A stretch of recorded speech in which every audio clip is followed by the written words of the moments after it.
Welcome to the Talking Beatty podcast. On today's episode, we'll be talking to the weird-looking person who lives at my house. Thanks for being here, weird-looking person. Well, thanks for having me. As you know, you are my third favorite person in the world, third behind the two larger people that we also live with. They're both awesome. So cool. You're fine, and right now those two larger people are both busy and not paying attention to me at all, so happy to chat with you. So to kick things off, I want to ask you a question, and I apologize in advance if it's naive or ignorant. Look, I'm a baby. I don't really know stuff yet, so just keep that in mind. So my question is this. What are you? Like, you clearly seem to be a very different kind of person than I am. Am I right? Because people look different from each other, like different sizes, skin tones, the hair. But you, I have no idea what's going on.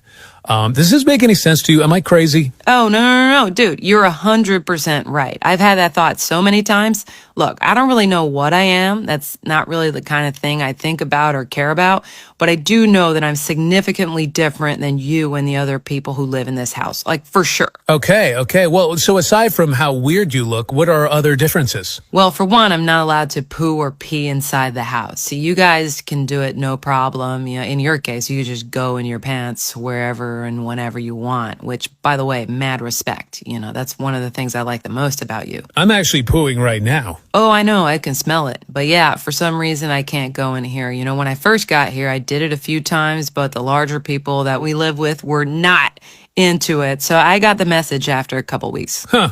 I wonder why that is. By the way, still pooing. It is flowing out of me. This is a good one. I'm aware. You're also peeing. I can smell that too. I am. Wow, that's impressive. Good nose. I'm going to ask you a last question before I start crying, because I don't love sitting in a pile of what feels like a hot brown cream of broccoli soup for too long. So let me ask you this, and I don't know if you can answer this, but it's what I've been thinking about recently. Why am I here? What do you mean? I mean, what even is this place? Where are we and why? I don't remember being here until recently. So where was I before that? I'm just constantly looking around going, what the F is any of this? And everyone's just acting like it's normal. We live in this house and you live here and I live here. But what? Why am I here? Oh, sorry, I wasn't listening. I actually have to go poo now, so I'm going to go sit by the back door and wait there patiently for an hour or two until someone notices me and lets me out. Okay, cool. Yeah, I'm going to start crying anyway because I desperately need to get out of this cauldron of watery butt porridge. Wah!